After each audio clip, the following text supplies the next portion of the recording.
한동안 정준영 승리 사건으로 굉장히 바빴는데요. 요즘 최근에 그 기자들 근황을 한번 들어볼까요? 열심히 취재하면서 특히 이제 어벤져스가 난리잖아요. 그래서 정말 다양한 시각으로 접근하기 위해서 많이 노력하고 있습니다. 저의 근황은 1입니다. 칸 영화제를 얼마 앞두지 않아서 이제 그 관련해서 여러 가지 준비와 그리고 뭐 여러 가지 공부도 열심히 하고 있습니다. 요새 사실 조금 개인적인 근황은 제가 막 술을 좋아하는 편은 아닌데 그런 자리가 좀 많았어서 어제 술자리는 누구랑 한 거예요?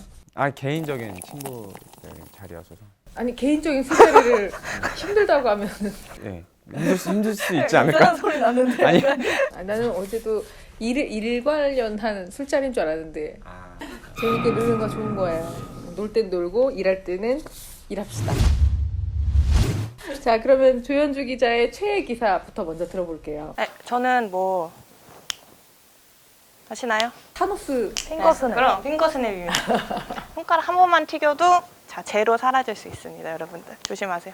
어벤져스 엔드게임 들고 왔습니다. 네. 일단 엔드게임 4월 24일에 개봉해서 이제 30일까지 개봉 7일째에 오전에 700만 관객을 돌파했고요. 우리나라 역대 최다는 이제 명량이 기록하고 있는데요. 이제 12일 만에 1000만 관객을 돌파했는데 그것도 지금 넘을 수 있지 않을까 이런 예상이 나오고 있습니다. 왜 이렇게 사람들이 어벤져스 엔드게임에 정말 열광을 하는 건지도 좀 궁금하더라고요. 그러니까 하나의 문화가 된 것 같아요. 마블 작품들은 해리포터나 이제 반지의 제왕과도 좀 비견이 되는데요. 그래서 문화 현상을 말할 때는 어떤 하나의 요인만을 짚을 수 없듯이 마블 작품들도 하나의 문화로서 이제 관객들의 마음에 깊숙하게 자리 잡지 않았나 싶습니다. 왜 지승훈 기자 안 봤다면서요? 예. 그래서 되게 감흥이 없어요. 어벤져스의 어떤 영화에 대해서요. 근데 사실 저는 마블 영화를 관심이 크게 없었어서 이러더라고요. 마블 세계관에 열광하는 그런 사람과 그렇지 않은 사람 이렇게 나뉜다고. 두 사람이 세계가 다른 세계에 사나 봐. 다른 근데 세계라고. 제가 하시죠. 조금 특이한 것 같아요. 제 주변인들 다 좋아하는데 관심이 있었는데 저는 좀 이런 영화에 별로 흥미가 없어서. 그러면은 지승훈 기자는 스포일러 해줘도 상관이 없겠네요. 그래도 요새는 스포가 굉장히 위험한 것 같습니다. 집단 구타까지 이어지더라고요, 스포일러가. 그래서 스포일러는 정말 어벤져스는 특히 위험한 것 같아요. 네. 진짜로. 네. 뭐 말이 나와서 그런데 이제 스포가 많이 이루어지고 있는 것 같은데 그거에 대해서는 좀 피해를 줄이려면 예방책이라든지 뭐 그런 게 있는지. 법적 제재 없나요? 혹시 뭐 법적으로 처벌을 좀 받는다든지 왜냐면 저작권이니까 저작권 요새 굉장히 저작권이니까. 지금 반성현 기자가 저 처벌하려고 그래요. 노 스포일러 캠페인이 이제 관객들을 중심으로 팬들 중심으로 이뤄지고 있어요. 그래서 이제 요새는 이제 자발적으로 SNS 안 하기, 지하철 타면은 무조건 이어폰 크게 듣기, 집 앞 카페 가지 않기, 온라인 댓글창 보지 않기, 그다음에 어떤 목동 영화관에 있는 식당에서는 어벤져스 얘기 하지 말아주세요라고 이렇게 붙여놨대요. 네, 그 정도로 지금 노 스포일러 캠페인이 굉장히 전 세계적으로 확산이 되고 있습니다. 다 보고 나서 스크롤까지 기다리는 게 좋을까요? 안 기다리는 게 좋을까요? 일단 쿠키 영상이 없어서 좀 시간이 없으신 분들은 굳이 마지막까지 기다릴 필요는 없는데 이제 중간쯤 가면 이제 소개를 해줘요. 원년 히어로들 아이언맨이라든지 뭐 블랙 위도우, 캡틴 아메리카, 헐크, 토르, 호크아이 이렇게 6명을 큰 이미지랑 사인이랑 해가지고 보여주거든요. 저는 그거는 놓치지 않으셨으면 좋겠어요. 굉장히 좀 전율이 일어나는 마지막이었기 때문에 원년 히어로들 있죠. 원년 히어로들에 대한 어떤 저는 마블의 존중과 애정 이런 게 좀 많이 느껴져서 더 감동적인 게 있었어요. 방탄소년단 관련해서 좀 소개를 해주신다면요. 이제 그 팬클럽인 아미와 방탄소년단의 이제 관계를 좀 살펴보는 그런 시간, 그런 기사를 들고 나왔습니다.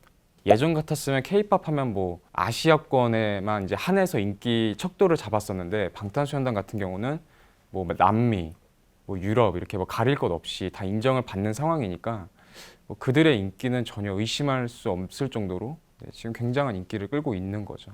이번 음원이 굉장히 히트를 뭐 예전에도 그랬지만 더 국제적으로 이제 글로벌적으로 인기가 많이 끌고 있어요, 인기를. 네, 지금 빌보드에서도 성적이 굉장히 좋고 또 영국 차트에서도 뭐 앨범 차트, 뭐 싱글 차트 할 것 없이 다 상위권에 지금 랭크되어 있는 상황이라 사실 비틀즈랑 비견되기도 하더라고요. 그 비틀즈가 예전에 이제 빌보드 앨범 차트에서 그분들이 냈던 앨범 3장이 1년 안에 1위를 차지했었어요. 앨범 차트.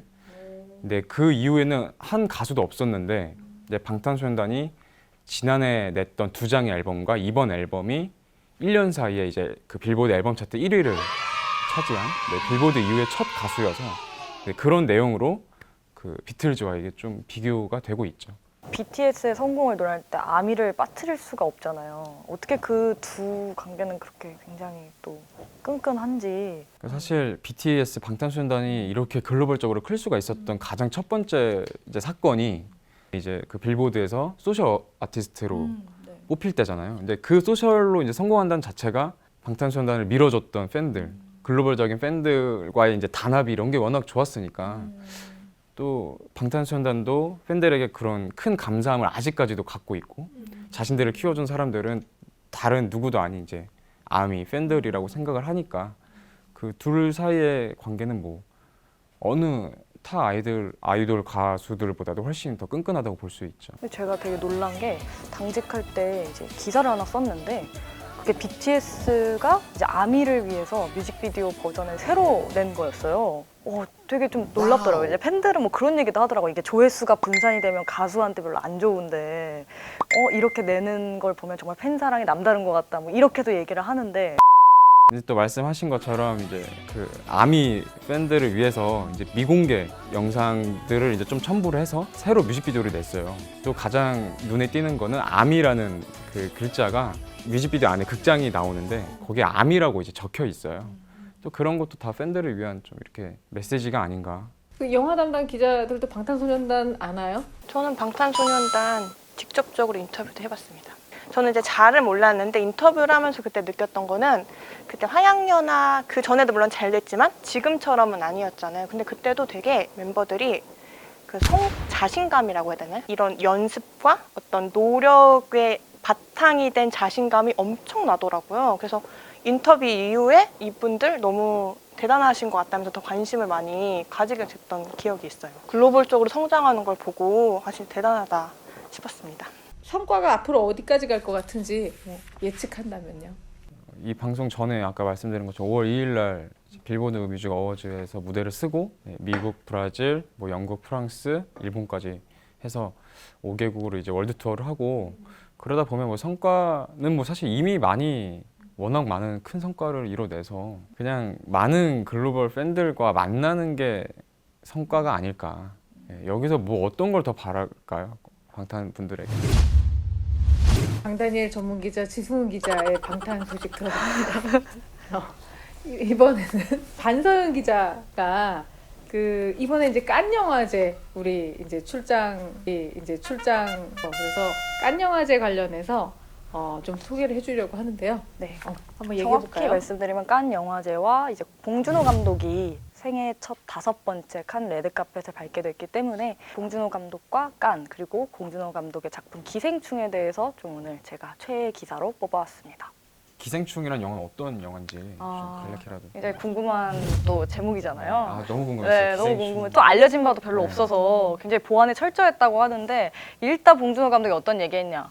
기생충이 나오는 영화는 아니다. 옥자가 나오잖아요. 괴물이 나오잖아요. 기생충이 나오지 않습니다. 캐릭터들이 굉장히 위생적으로 굉장히 완벽하다. 이렇게 또 너스레를 떨어서 기자회견장을 굉장히 폭소케 했어요. 네. 이제 다만 어떤 내용이냐. 두 가족이 나와요. 첫 번째 전원백수인 가족 그리고 IT CEO의 가족. 이제 전원백수 가족이 송강호 그리고 IT CEO 가족이 이선균인데요. 이 두 가족이 굉장히 상황도 다르고 형편도 다른데 안 만날 것 같잖아요, 평소에는. 근데 이 송강호네 집 장남 최우식 씨가 이성균네 집에 과외를 하러 갑니다. 고액 과외를 하러 가요. 그러면서 이제 벌어지는 굉장히 흥미로운 이야기를 다룬다고 했는데 다만 이제 송강호 감독이 얘기를 한 게 굉장히 한국적인 뉘앙스를 가지고 있고 정서를 가지고 있어서 외국 관객들이나 뭐 심사위원들이 정확히 100% 이해할지는 모르겠다. 다만 이 작품은 빈과 불안은 보편적인 이야기를 담았기 때문에 해외 관객들에게도 분명히 소구할 수 있는 지점이 있을 것 같다라는 말로 굉장히 기대감을 높였어요. 그래서 이제 제가 칸 영화제 끝나면 또 굉장히 이 작품을 보고 다양한 취재 소식 많이 전해드릴 테니까 궁금한 점 있으면 뭐 봉준호 감독이라든지 기생충이라든지 칸 영화제라든지 좀 많이 남겨주시면 열심히 취재해가지고 오겠습니다. 칸 영화제는 그 영화 감독들에게 어떤 의미인지. 굉장한 영예죠. 아까 말씀드린 것처럼 일단은 칸 영화제 초청받았다는 것 자체가 자신에게 어쨌든 스포트라이트가 다 집중이 되잖아요. 또 이런 감독 개인적으로 그리고 작품에 대한 그런 주목도를 높이는 데 또 기여할 수 있고요. 뿐만 아니라 또 칸 영화제와 함께 열리는 칸 마켓이라는 곳이 있어요. 영화라는 게 사실 어떻게 보면 이런 상품 판매하는 그런 액도 굉장히 중요하기 때문에 가장 세계에서 큰 칸 마켓에서 얼마의 수익을 거두느냐 이런 것도 감독들한테는 굉장히 좀 중요할 수 있는 부분이죠. 봉준호 감독은 이번에 기생충으로 총 5번째 칸에 진출을 했는데요. 봉준호 감독이 처음 이제 칸과 인연을 맺게 된 거는 2006년 괴물을 통해서 맺게 됐어요. 비공식 부분에 감독 주간이라는 그곳에서 이제 봉준호 감독의 괴물이 소개가 됐고요. 그 이후에 이제 도쿄와 마더가 이제 주목할 만한 시선에 이제 초청이 됐고 그 이후에 이제 2017년이죠. 옥자가 이제 처음으로 경쟁 부분에 이제 초청이 됩니다. 그 이후 이제 2년 만에 기생충으로 또 한 번 이제 경쟁 부분에 진출하는 또 그런 영예를 거뒀죠. 근데 경쟁 부분이라고 한다면 최고상인 황공 종려상을 두고 겨룰 수 있다는 그 점이 가장 경쟁 부분 초청작의 특징이라고 볼 수가 있을 것 같아요. 그렇게만 알아두셔도 메인은 경쟁이다. 이렇게 알아두시면 좋을 것 같습니다. 작년에는 조현주 기자가 갔다 왔잖아요. 그 칸 영화제 취재하면서 가장 좀 재미난 에피소드 같은 거 있었어요? 제가 작년에 저는 칸 영화제를 갔다 왔는데 처음 갔었어요. 그래서 기대를 하고 갔는데 이제 경쟁 부분 작품을 이제 기자들이 보러 갈 때도 드레스를 입어야 된다는 거예요. 그래서 드레스 좀 약간 평소엔 잘 안 입는 거라서 좀 거부감이 들었는데 안 입으면 안 들여보내준다고 하더라고요. 그래서 완전한 드레스는 아니고 좀 느낌만 살려가지고 이렇게 입고 이제 좀 레드카펫을 걸어서 가거든요. 그래서 좀 기분이 조금 남다르더라고요. 그런 게 좀 기억에 남습니다. 그 조언을 반서연 기자한테 좀 해준다면요. 드레스는 현지 가서 사라. 네, 감사합니다. 아무튼 그 세 기자 모두 수고하셨고요. 이제 바로 결과를 발표하도록 하겠습니다. 자, 과연 누가 남고 누가 떠날 것인가? 조현주! 오늘 조현주 기자가 뭐 다들 알다시피 활약을 많이 했어요. 자, 그리고 두 번째 탈출자는